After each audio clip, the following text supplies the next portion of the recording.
تو اتنی بات تو مانے لیں، شروع یہاں سے کیجئے کہ جو فالتو رسمیں ہیں جو ہندوؤں کے کلچر سے ہمارے اوپر مسلط ہو گئی ہیں،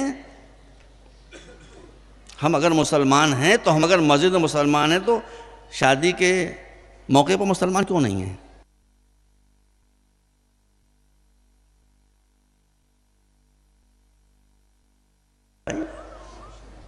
یہ سب کامن مسئلہ ہے۔ پھر کھانے کے موقع پر یہ معلوم ہوتا ہے کہ آدمیوں کا کھانا نہیں ہے، گدھوں کا کھانا ہے۔ بھیا میں اس کو بتا رہا ہوں آپ کو، غذا میں دکھاؤ کہ وہ پھٹپھٹاتے ہوئے جا کر آپ کے اوپر جب بیٹھتے ہیں تو ان کو خیال نہیں ہوتا پیچھے کوئی اور آدمی بھی ہے، پیچھے کوئی اور گدھ بھی ہے۔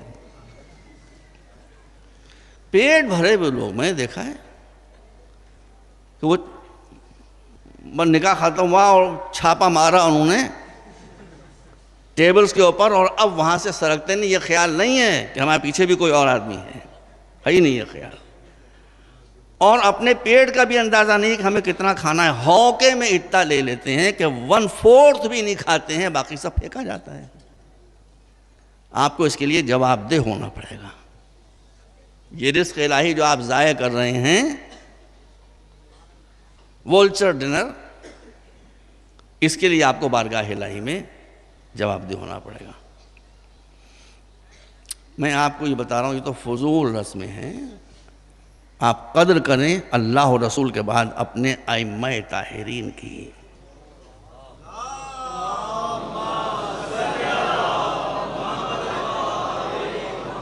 بہت سی باتیں رہ گئیں، کیا کروں؟ ہمارے 5ویں امام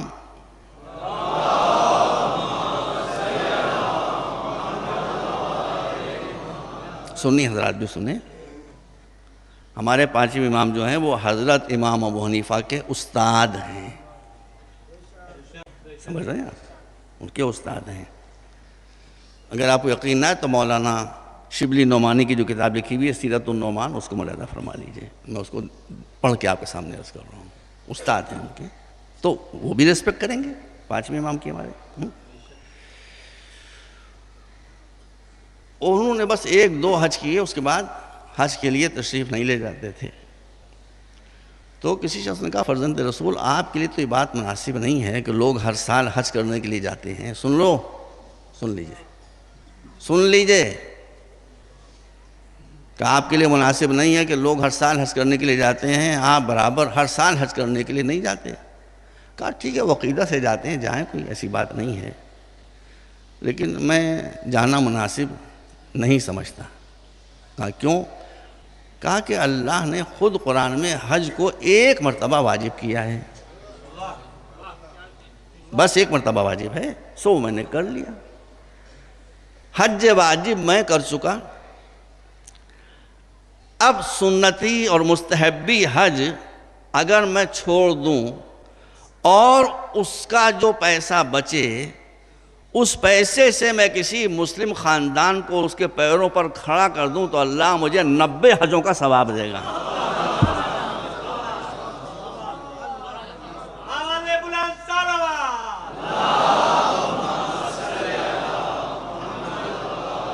بس ایک آدھ بات بہت اہم عرض کرنا تھی، لیکن اب ٹائم نہیں رہ گیا، 10 منٹ رہ گئے ہیں، اور اب جتنی تاریخیں بڑھتی جاتی ہیں اتنا میں جانتا ہوں آپ منہ سے کچھ نہ کہیں، لیکن آپ کے چہروں کو میں دیکھتا ہوں کہ آپ نے چہروں سے مجھ سے طلب کرتے ہیں کہ بس اب مسائل پڑھیے،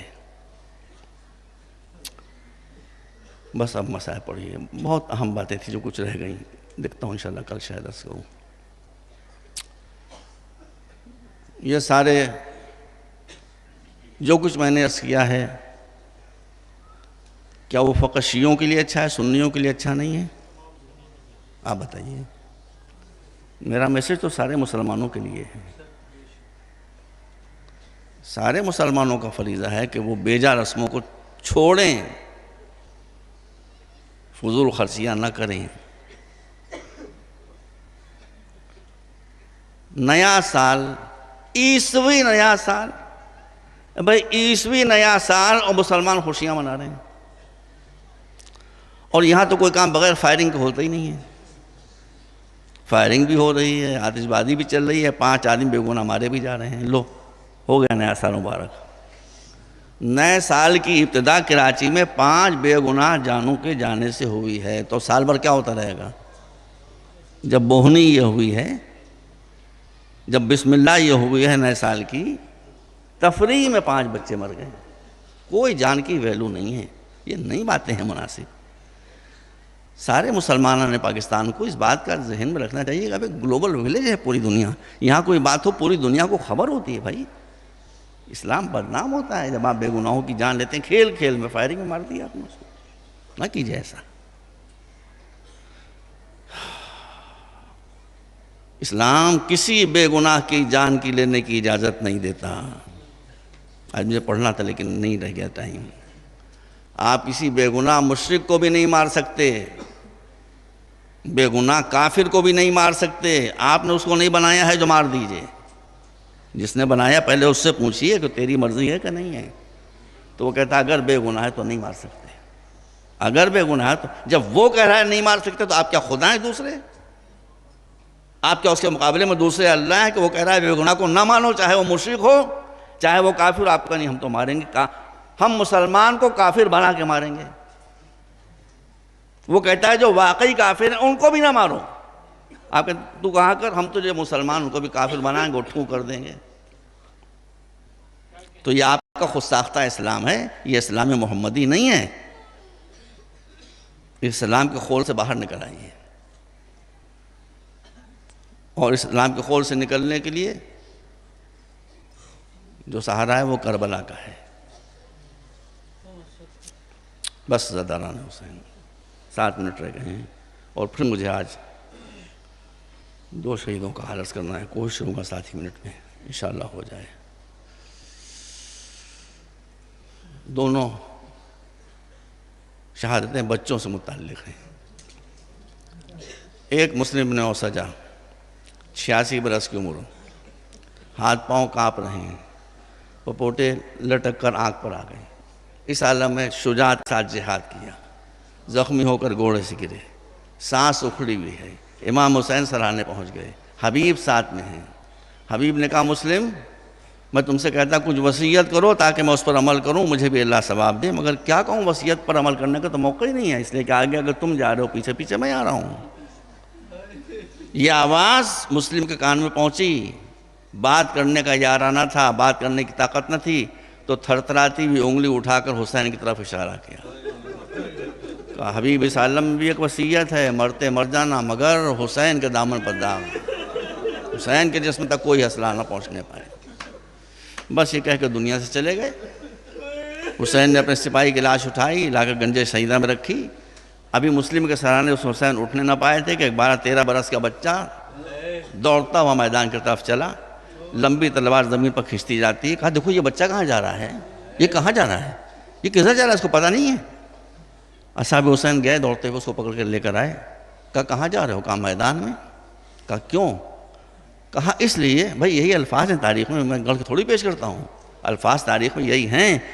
جب مولانا نے کہا کیوں؟ کہا اس لیے کہ مسلم کی شہادت کے بعد آپ کے دل پر میل نہ آنے پائے کہ اب مجھے کون بچائے گا.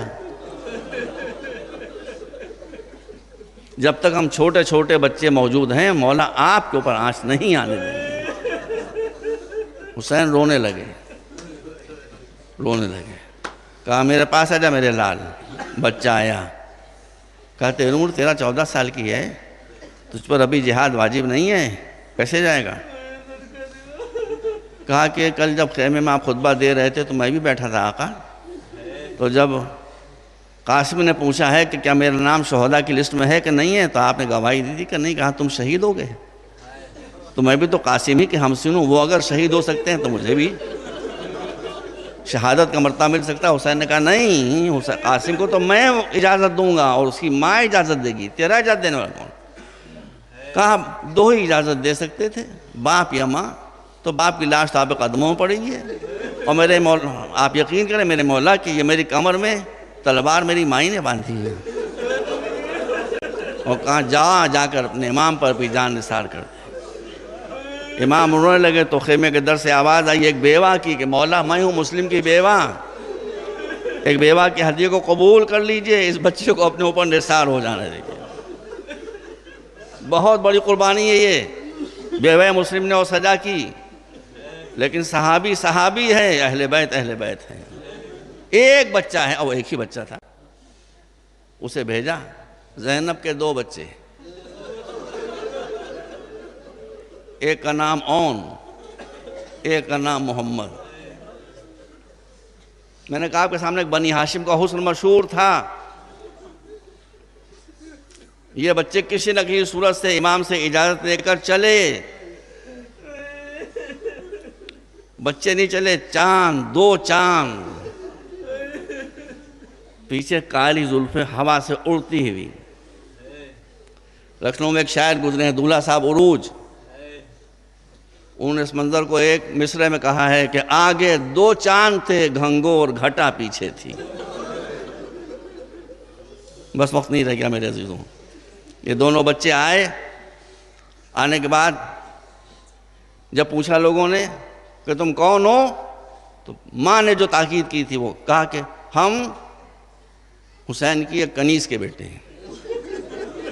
ماں نے کہا تھا یہ نہ کہنا کہ ہم عبداللہ بن جعفر کے بیٹے ہیں اور حسین کے بھانجے ہیں، نہ کہنا ہے، کہنا حسین کی ایک کنیز ہے۔ لوگ چپ ہو گئے، مگر جب بچوں نے ہاشمی انداز سے جنگ شروع کی تو کہا یہ تلوار کے وار بتا رہے ہیں کہ تم کس کے لخت دل ہو، یہ تلوار کے وار بتا رہے ہیں کہ تم کون شہزادے ہو۔ بس داروں 1 منٹ، بڑی شجاعت سے یہ بچے لڑے، یہاں تک کہ لشکر نے کہا کہ دونوں بچے ساتھ رہیں گے تو ان پر قابو پانا مشکل ہے، ان کو الگ الگ کر دو۔ بیچ میں لشکر آ گیا، دونوں بچوں میں فاصلہ ہو گیا۔ اس کے بعد ان بچوں کی آواز آئی، ماموں ہماری خبر لیجیے، ماموں ہم دنیا سے جا رہے ہیں۔ حسین جھپٹ کر چلے، علی اکبر بھی ساتھ ہیں، عباس بھی ساتھ ہیں۔ کیا وقت آیا ہے میرے مولا کے اوپر۔ سگے بھانجے چاند کے ٹکڑے کربلا کے میدان میں پڑے ہوئے ہیں، ہچکیاں آ رہی ہیں لیکن ابھی زندہ ہیں۔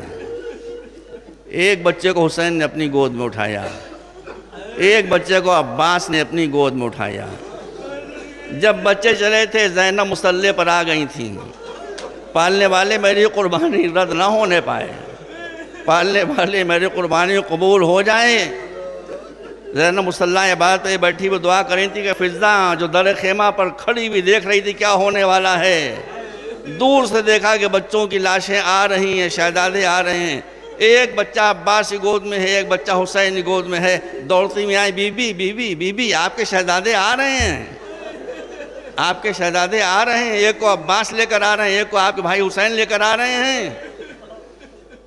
خیمے کے اندر دونوں لاشیں آئیں، دونوں دم توڑتے ہوئے بچوں کو رکھا گیا۔ بس اب میں یہاں سے مصائب آپ کے لیے نہیں پڑھ رہا ہوں، اب یہاں سے مصائب میں ان ہزاروں بیویوں کے لیے پڑھ رہا ہوں،